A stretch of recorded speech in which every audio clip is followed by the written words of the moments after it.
y a la description de son corps. Donc, Haribol, bienvenue à toutes et à tous. On va continuer notre lecture du Srimad Bhagavatam. Nous sommes au deuxième chant, chapitre 6, la description de la forme universelle. On va lire du verset 8 au verset 12. Vous pourrez répéter le dernier après moi, le verset 12. Om Namo Bhagavate Vasudevaya.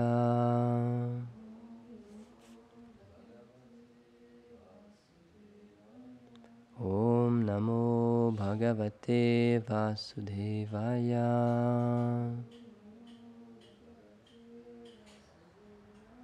Om Namo Bhagavate Vasudevaya.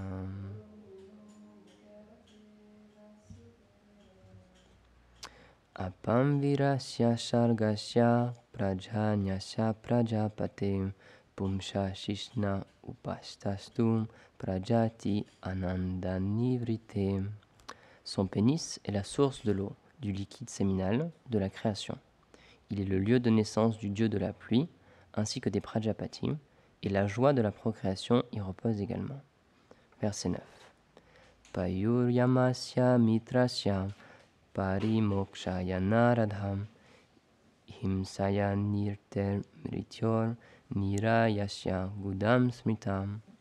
Ô Narada, son anus forme la demeure de Yama, le demi-dieu qui juge les êtres impies, et de Mitra, le demi-dieu de la mort, et en lui résident les fonctions de l'excrétion. Ses fessiers forment le siège de la violence, du mauvais augure, de la mort et de l'enfer. Verset 10. Parabhuter adharmasyam tamasascha pipaschimam nadyo nadha nadinam cham gotranam ashtisamati. Son dos est le lieu de la défaite, de l'impiété et de l'ignorance. Les rivières trouvent leurs origines de ses veines et de ses artères, et les montagnes de ses eaux. Verset 11. Avyaktarasa shidhunam bhutanam nidhanasya cham udharam viditam pumsho hridayam manasapadam. Son ventre est la source des modes non manifestés, ainsi que de l'océan et du lieu de la dissolution des créatures. De son cœur apparut le mental de l'homme. Verset 12, vous pourrez répéter après moi. Dharmasya mamatubhyamscham Kumaranam bhavasya cham Vigyanasya chat sattvasyam Parashyatma parayanam. Sa conscience est la demeure des principes de la spiritualité, ainsi que le lieu de ma naissance, de la tienne, des 4 Kumaras, de Shiva, du savoir et de la faculté de raisonner. Om Gyanatimirandasya Gyanam Jala Shalakaya Chakshurun Militam Yana Tasmai Shri Gurave Namaha. Shri Krishna Chaitanya Prabhu Nityananda Shri Advaita Gadadhar Shivasari Gaura Bhaktavrinda. Hare Krishna Krishna Krishna Hare Hare Hare Rama Rama Rama Hare Hare. Panchakalpatarubhyascha kripa sindhubhya eva cha patitanam bhavanebhyo vaishnavebhyo namo namaha. Namam Vishnupadaya Krishna Prashtaya Bhutale Shrimate Bhaktivedanta Swamini Tinamine Namaste Sarasvati Deve Kauravani Pracharine Nirvishesha Shunyavadi Paschatya Shatarine. Donc on continue toujours la description de la forme universelle. Et comme disait Sudam, grâce à cette méditation elle est donnée pour que tout ce qu'on voit dans ce monde, ça nous permette de nous souvenir du Seigneur. C'est expliqué que c'est pour les personnes qui ne sont pas assez qualifiées pour méditer sur une forme plus élevée du Seigneur. La forme c'est expliqué, c'est quand même une forme matérielle, puisqu'elle est faite des éléments de ce monde matériel. Cette forme-là du Seigneur, elle est donnée pour qu'on puisse quand même méditer sur lui. Et c'est pour ça que toute la beauté de ce monde, c'est expliqué, c'est juste, Krishna dit, c'est juste une fraction de sa propre beauté, de ce qu'il peut manifester. Mais c'est pour ça qu'il y a des choses très très belles dans cet univers, parce que rien, une fraction de l'infini, c'est quand même infiniment beau. C'est pour ça que on peut tous s'émerveiller devant un magnifique coucher de soleil ou devant un parterre de fleurs qui sont en train d'éclore, la beauté du printemps. Il y a tellement de belles choses dans ce monde. Mais les Écritures nous révèlent que c'est vraiment très très peu en fait. Il y a des choses qui sont bien plus belles que ça. Et rien que dans ce monde matériel, comme on l'avait expliqué il y a quelques conférences déjà, nous on est situé sur la Terre, qui est une planète intermédiaire. Donc il y a des choses belles, il y a des choses moins belles, il y a du bonheur, il y a de la souffrance, mais ça reste contenu quand même. Mais rien que sur les planètes supérieures, ce qu'on appelle le paradis, mais c'est quand même des planètes encore matérielles, il y a un bonheur qu'on peut expérimenter qui est beaucoup plus grand que ce qu'on peut vivre ici. Les chants sont beaucoup mieux que ce qu'on peut chanter ici. La beauté de la nature, c'est supérieur à ce qu'on trouve ici, etc. Mais ça reste encore toujours dans le monde matériel. Et au-delà de ce monde matériel, il y a ce qu'on appelle les mondes spirituels, Vaikuntha Loka. Et là, c'est la demeure du Seigneur. Et là, c'est autre chose. C'est une beauté qui est spirituelle. Parce que tout est conscience là-bas. À l'inverse de ce monde, comme le disait Sodam encore une fois, dans ce monde, tout est inerte. Il n'y a rien on ne peut pas réciproquer. On ne peut pas avoir un échange avec une plante ou un arbre. On peut avoir un échange quand même, c'est vrai, parce que c'est une entité vivante. Les Védas nous expliquent que c'est là où il y a la vie, c'est qu'il y a l'âme spirituelle, qui prend un corps, ça peut être un corps d'être humain comme nous, ou un corps de plante, ou un corps d'arbre, et c'est ça qui permet à cet objet matériel de vivre. Mais lorsque l'âme part, alors tout meurt. La fleur, elle meurt, l'arbre, il meurt aussi. Le corps, lorsqu'il n'y a plus l'âme, soit on l'enterre, soit on le brûle, parce qu'on n'en veut plus trop. Donc c'est quand même assez limité. On peut avoir une expérience, c'est vrai, on peut relationner avec la nature. Et maintenant, c'est vrai que ça revient beaucoup à la mode quand même. Il y a beaucoup de personnes qui se retournent, bon, c'est beaucoup en Europe et aux États-Unis, il y a beaucoup de personnes qui se tournent vers ce qu'on peut appeler des choses plus païennes ou le paganisme. Ils voient qu'avant, il y avait quand même, dans nos cultures européennes, il y avait un certain rapport avec la nature, que ce soit en France ou dans les pays nordiques, par exemple, avec les druides ou avec d'autres formes de spiritualité, il y avait cette connexion avec la nature. Mais c'est très intéressant parce que lorsqu'on étudie ces religions et ces spiritualités, on peut voir, ils expliquaient, il y avait tout un panthéon des divinités qui régnaient sur la nature, mais en fait, on voit qu'on a exactement la même chose dans notre philosophie. Et nous, on explique que c'est ce qu'on appelle les demi-dieux. Là, il y en a certains qui sont cités, et donc les Védas nous disent il y a bien des personnes qui régissent la pluie, le soleil, la lune, le vent, etc., la terre, mais ce sont des personnes qui sont au service d'une autre personne. C'est comme des ministres. Ce pas des personnes qui sont indépendantes. Elles ont un pouvoir, mais ce pouvoir leur est donné par quelqu'un d'autre. C'est comme un président avec son conseil de ministres. C'est pas que le président, dans la vie de tous les jours, il va tout faire. C'est pas lui qui va s'occuper de l'agriculture, c'est pas lui qui va s'occuper de l'économie, etc. Il nomme quelqu'un pour que cette personne s'occupe de ce sujet-là. Et lorsqu'il a besoin de son aide, évidemment, il est toujours là, mais il délègue à quelqu'un d'autre. Et donc ce monde matériel, les Védas nous expliquent, c'est créé de la même manière, exactement pareil. Il y a une personne suprême, Dieu, la personne suprême, qui crée ce monde et qui demande même à quelqu'un, à Brahma, de sous-créer ce monde. Donc c'est sous l'inspiration du Seigneur que Brahma il crée cet univers. Et c'est pour ça que dans le Bhagavatam, à un moment donné, lorsque Brahma, on le glorifie en tant que le créateur, il rit. Et en fait, il dit non, c'est pas moi qui ai créé tout ça. Moi, je suis juste un pion. Je suis juste quelqu'un qui fait un service pour Dieu, la personne suprême. Mais c'est pas moi, Dieu. Je ne suis pas Dieu, la personne suprême. Il y a quelqu'un qui m'est supérieur. Et donc, c'est ça vraiment l'essence des Védas. C'est que au-delà de toutes les choses qui sont très complexes dans ce monde, au-delà même des demi-dieux, etc., au-delà même du paradis, de toutes ces choses qu'on peut atteindre et qui existent réellement, il y a une autre réalité, il y a quelque chose qui est bien supérieur à ça. Tout est régi par cette personne suprême, en fait. Et donc, le Srimad Bhagavatam, c'est aussi le but qu'il a, encore une fois, comme on l'expliquait hier, après avoir compilé les Védas, Vyasadeva, il ne se sentait pas satisfait en lui-même.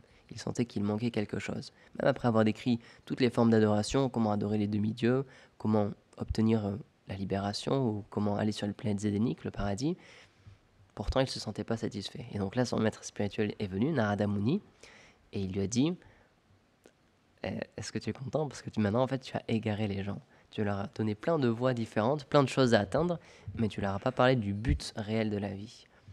Et il a dit, il faut que tu écrives le Shrimad Bhagavatam, il faut que tu mettes par écrit le Shrimad Bhagavatam. Et dans cette écriture-là, qu'est-ce qui est... L'accent, il est mis sur quoi? Sur le service de dévotion.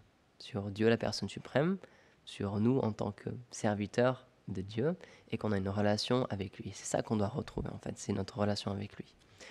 Et c'est pour ça que ce monde, il est très complexe, parce que si on est venu dans ce monde, c'est parce que justement, on voulait oublier cette relation-là, c'est expliqué.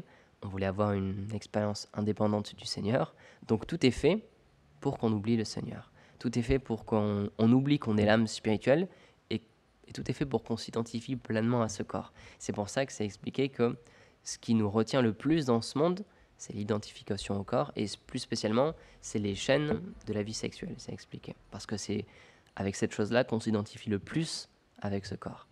Et c'est très intéressant parce qu'on peut voir que depuis quelques années maintenant, dans nos sociétés, il y a de plus en plus de personnes qui aimeraient changer la manière dont on voit les choses, et qui expliquent que même s'ils sont nés dans un corps d'homme ou de femme, ils ne se sentent pas un homme ou une femme. Ils se sentent être le sexe opposé ou entre les deux, ou ils ne veulent pas qu'on les définisse comme un homme ou comme une femme.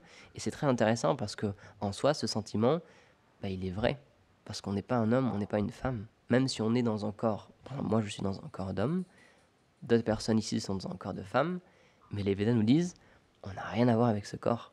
Quand on dit moi, je, nous, c'est vrai, en fait, on n'a rien à voir avec ce corps. On n'est pas un homme, on n'est pas une femme. On est l'âme spirituelle qui, en ce moment, pour une raison ou pour une autre, à cause de nos vies passées, de ce qu'on a fait dans nos vies passées, on se retrouve maintenant prisonnier dans ce corps d'homme ou de femme, mais on n'a rien à voir avec ça. Et donc c'est normal de se sentir pas bien dans ce corps aussi, parce qu'on n'a rien à faire dedans. C'est pour ça que la spiritualité, elle est très intéressante à ce niveau-là, parce qu'elle permet vraiment de donner une réponse à toutes les questions. Si on se sent en décalage avec ce corps et avec ce qu'on ressent, c'est normal. C'est parce qu'on n'est pas fait pour vivre là-dedans.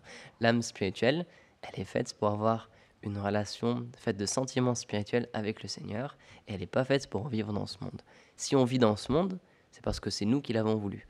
On a dit, moi, je ne veux pas servir le Seigneur, je veux avoir ma propre vie, ma propre expérience, être le centre de ma vie, gérer ma vie comme je l'entends, et oublier le Seigneur. Et donc, comme on l'explique, le Seigneur, c'est le Père suprême. Donc, comme lorsqu'un enfant, il a vraiment un désir très fort de faire quelque chose, même si c'est dangereux pour lui, même si ça va le faire souffrir, le Père, il veut qu'il fasse son expérience pour qu'ensuite il puisse choisir par lui-même. Donc, il lui dit, tu veux essayer ça? D'accord, vas-y, essaye. C'est pour ça que ce monde matériel a été créé. Et c'est pour ça que la chose qui nous retient le plus encore dans ce monde, c'est s'identifier au corps. Parce que c'est expliqué, l'âme spirituelle, c'est impossible pour elle d'interagir avec les choses de ce monde. Parce que ce monde, par définition, il est matériel, et que l'âme, elle est spirituelle. Donc c'est impossible qu'il y ait un contact entre le matériel et le spirituel. Mais puisque c'était notre désir d'oublier le Seigneur, et de vivre dans ce monde, et d'expérimenter ce monde, il y a un arrangement qui a été fait. C'est ce qu'on appelle le corps subtil et le corps grossier. Et l'âme, elle est emprisonnée dans un corps subtil, qui est lui-même emprisonné dans un corps grossier, pour qu'on puisse expérimenter les choses de ce monde, pour qu'on puisse sentir, goûter, toucher avec notre corps matériel. Mais c'est pour ça que dans la Bhagavad Gita, Krishna, il explique à Arjuna, l'âme, elle n'a rien à voir avec tout ça. L'âme, elle ne peut pas être touchée, elle ne peut pas être tuée, elle ne peut pas être brûlée, elle ne peut pas être séchée. Donc même s'il allait y avoir une grande bataille qui allait s'en suivre, beaucoup de personnes allaient se combattre, des bras allaient être tranchés, des personnes allaient mourir, etc. Pourtant, l'âme, elle n'allait jamais être touchée. Et c'est pour ça qu'il lui a expliqué le principe de l'âme, que tu n'es pas ce corps, Arjuna, et les personnes qui y a autour de toi, elles ne sont pas ce corps aussi. Donc même si, comme dans un théâtre, pendant un moment, vous allez vous battre, et certaines personnes, leur corps va périr, l'âme, elle ne sera pas touchée. Elle va juste reprendre une autre naissance. Elle va juste continuer à voyager. Donc c'est pour ça que vraiment la fondation de notre philosophie, c'est d'expliquer qu'on n'est pas ce corps. Parce que tant qu'on ne comprend pas ça, c'est très difficile de vouloir une expérience spirituelle. C'est très difficile de comprendre qu'il y a autre chose que ça, et que notre attention, elle doit donc se porter sur autre chose que juste notre corps matériel. Et c'est pour ça que la méditation, c'est très important. C'est pour ça qu'une de nos pratiques principales en tant que Vaishnav, c'est de chanter les 100 noms du Seigneur sur un chapelet. C'est un vœu qu'on a fait, de chanter, pour chaque personne c'est différent, un certain nombre de tours sur notre chapelet.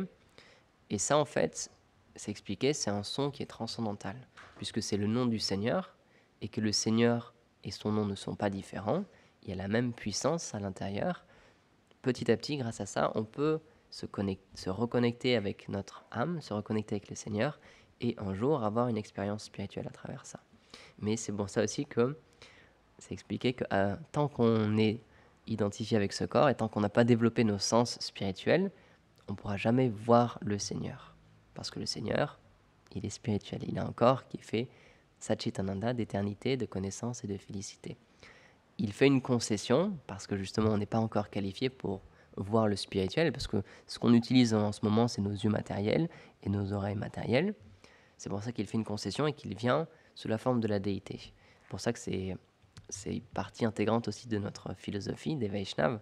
C'est ce qu'on appelle Archa Vigraha, l'adoration de la déité. La déité, en fait, c'est, suivant un processus qui est établi dans les Védas, c'est le Seigneur, il explique lui-même comment on peut l'adorer sous une forme qui, au début, était matérielle. Ça peut être une déité en bois, ou en métal, ou en marbre, par exemple, peu importe. Et à travers une adoration spécifique, le Seigneur, il peut accepter cette forme-là, et ensuite, elle devient spirituelle. Et c'est expliqué, elle est non différente du Seigneur. C'est pour ça que, chez la Rupa Goswami, dans les 64 angas du service de dévotion, dans les 64 activités qui sont favorables pour le service de dévotion, il y a le fait de chanter devant la déité, de danser devant la déité, et être présent pour que la déité puisse nous voir, pour qu'elle puisse nous regarder. Parce que lorsqu'elle a été installée, une déité, c'est plus matériel, c'est directement le Seigneur ou ses associés qui sont présents. Donc c'est pour ça qu'il y a beaucoup de concessions qui sont faites pour nous, parce que même si on n'est pas qualifié, c'est le principe, si on est dans ce monde matériel, c'est parce qu'on a voulu rejeter cette relation avec le Seigneur. Donc le Seigneur, il fait plein d'arrangements pour que petit à petit, on puisse se reconnecter avec lui et qu'on puisse le voir. Donc au début, la forme la plus simple, ce qui est très facile à faire, c'est juste venir dans un temple. Parce que si on vient dans un temple, il y a le Seigneur qui est présent sous la forme de la déité, donc il peut nous voir et on peut le voir. Et ensuite, petit à petit, plus on va progresser dans notre vie spirituelle, plus on pourra avoir l'opportunité d'avoir une expérience spirituelle. C'est expliqué qu'à travers le chant, par exemple, même si on est encore conditionné, même si on est encore dans ce corps matériel, pendant un moment, on peut avoir, c'est possible, une expérience spirituelle et être transporté dans notre corps spirituel et vivre quelque chose de spirituel. Et ensuite, revenir dans ce corps matériel. C'est pour ça que notre philosophie, elle est très particulière, parce qu'il y a vraiment deux mondes qui sont expliqués. Oui, on vit dans ce monde en ce moment, donc c'est pour ça qu'il faut faire des arrangements pour vivre dans ce monde. C'est pas qu'on rejette cette société, c'est pas qu'on rejette ce monde ou qu'on rejette ce corps. On comprend qu'on est là en ce moment, on a ce corps-là, donc on doit l'utiliser, on doit s'en occuper parce que il va nous permettre de faire du service, il va nous permettre de réaliser notre identité spirituelle et notre corps spirituel.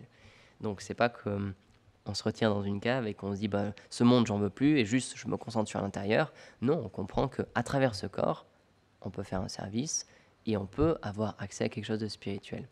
Et c'est pour ça que un principe très important dans notre spiritualité, c'est ce qu'on appelle Yukta Vairagya, c'est le renoncement à travers le fait d'engager les choses, de faire des activités. Donc Vairagya, ça veut dire le renoncement en sanskrit, et cette forme-là particulière, c'est beaucoup les Vaishnavas aussi qui l'utilisent, Yukta Vairagya, c'est le fait d'engager les choses de ce monde au service du Seigneur suprême. Et de cette manière-là, spiritualiser toutes ces choses-là. Donc c'est pas qu'on rejette la musique ou qu'on rejette je sais pas, le fait de faire du sport, etc. Toutes ces choses-là, si elles sont connectées avec le service de dévotion, ça peut nous permettre de nous purifier aussi. Parce que, par définition, ce monde, il a été créé par le Seigneur. Donc, ça reste quand même une énergie du Seigneur. Ça reste une partie du Seigneur. Et si on reconnecte ce monde matériel avec le Seigneur, par exemple, si on prend une fleur et qu'on l'offre au Seigneur, c'est expliqué, Krishna il le dit, qu'on m'offre une fleur, une feuille, de l'eau, si c'est avec amour et dévotion, alors je l'accepterai. Et de cette manière-là, cette fleur, elle devient spiritualisée. C'est pour ça, encore une fois, Rupa Goswami il explique une chose positive à faire aussi, c'est de sentir les fleurs qui ont été offertes à la déité. Parce que c'est plus matériel, c'est plus une fleur matérielle. C'est quelque chose qui, même si on ne s'en rend pas compte, juste en la sentant, petit à petit, on va pouvoir s'éveiller spirituellement. Ça va éveiller notre âme. Parce que le problème, c'est que notre âme, elle est endormie. On croit vraiment dur comme fer qu'on est ce corps matériel. Et notre âme, qui est pourtant la source de vie, c'est ça qui fait mouvoir encore, c'est ça qui fait que quelqu'un est vivant. On a oublié qu'on est cette âme-là et on se projette juste sur l'extérieur. Et on n'a plus de vie intérieure en fait. Et on vit juste avec ce qu'on peut voir avec nos sens matériels. C'est pour ça que la vie spirituelle, ça tend quand même aussi, même si on engage les choses de ce monde, le but, il n'est pas dans ce monde, le but, il est de retrouver qui on est éternellement, retrouver notre identité spirituelle. Et donc c'est pour ça, si quelqu'un se sent pas très bien dans ce corps-là et qu'il se sent pas vraiment en adéquation avec ce que la société dit qu'il doit être, bah c'est normal quand même, parce qu'on n'est pas fait pour être un homme ou une femme, on n'est pas fait pour avoir un corps matériel. Mais ce qu'il faut bien comprendre, c'est que puisque en ce moment on a telle ou telle disposition, ou telle attirance, ou tel corps, on doit l'utiliser, on doit faire en sorte que notre environnement matériel, il puisse nous aider au maximum à progresser spirituellement. C'est pour ça que quand même, encore une fois, on rejette pas, c'est pas qu'on rejette nos sentiments ou ce qu'on ressent ou notre corps matériel, parce que dans ce cas-là, ça va être très difficile d'avoir une vie spirituelle. C'est pour ça que le plus important pour avoir une vie spirituelle, c'est de se sentir bien. Si on se sent bien avec notre environnement, avec notre corps, alors là, on va pouvoir avoir du temps pour se plonger vers l'intérieur. Mais si on est tout le temps perturbé, si on se sent jamais bien, ça va être extrêmement difficile de se concentrer sur une vie interne, sur une vie spirituelle. Donc c'est pour ça que le service de dévotion, il est très puissant parce qu'il permet de tout engager. Peu importe les dispositions d'une personne, peu importe ce qu'il aime faire, un maître spirituel qualifié, il pourra l'engager d'une bonne manière pour que ça devienne un service pour le Seigneur et pour qu'à travers ça, cette personne, elle puisse se purifier. Et c'est pour ça qu'il y a, Prabhupada, il explique, il n'y a personne qui est disqualifié pour le service de dévotion, n'importe qui peut pratiquer le service de dévotion. Il disait même la personne la plus pauvre du monde, l'homme le plus pauvre du monde, il peut quand même faire un service de dévotion. Il peut quand même offrir quelque chose au Seigneur, ne serait-ce que juste ses sentiments et sa disposition. Donc c'est pour ça que c'est la voie spirituelle ultime, parce qu'elle ne dépend absolument pas des contingences matérielles. C'est expliqué que Bhakti Devi, donc le service de dévotion, la Bhakti, elle ne peut être arrêtée par absolument rien. Elle est indépendante, elle se révèle d'elle-même lorsqu'elle choisit de venir dans le cœur d'une personne, dans l'âme d'une personne, et il n'y a rien de matériel qui peut l'en empêcher. Et c'est pour ça que récemment, dans notre filiation spirituelle, que ce soit avec Bhaktivinoda Thakur, avec Srila Bhaktisiddhanta Prabhupada et Srila Bhaktivedanta Prabhupada, il y a tellement de choses qui ont changé, ils ont adapté tellement de choses pour qu'on puisse pratiquer le service de dévotion maintenant, en 2023, en Occident. Parce qu'avant ça, les règles étaient beaucoup plus strictes, et si on avait dû les appliquer telles qu'elles étaient écrites dans les écrits canoniques des Vaishnavas précédents, ce serait extrêmement difficile de vivre dans un monastère Vaishnav en France. Ce serait quasiment impossible pour nous. C'est pour ça qu'ils ont fait des concessions, parce que c'était des Vaishnavas qualifiés. Ils ont fait en sorte que n'importe qui puisse pratiquer le service de dévotion. Et c'est pour ça qu'on est très, très redevable envers toute notre filiation spirituelle, qui nous ont donné d'une manière facile l'opportunité de progresser spirituellement et de partager à d'autres personnes aussi le service de dévotion. Donc c'est pour ça que une spiritualité, ça doit quand même toujours être ouvert d'esprit, dans le sens où on doit toujours comprendre dans l'environnement dans lequel on est, on doit toujours comprendre la société dans laquelle on est. Et logiquement, si une spiritualité, elle est véridique, elle va pouvoir s'adapter, parce que le Seigneur, il est la miséricorde personnifiée, il peut toujours s'adapter, parce que son seul but au Seigneur, comme le disait Soudam, c'est le Seigneur de l'amour à la recherche de ses serviteurs perdus. La seule chose que lui, il veut, c'est qu'on retourne vers lui, d'une manière ou d'une autre.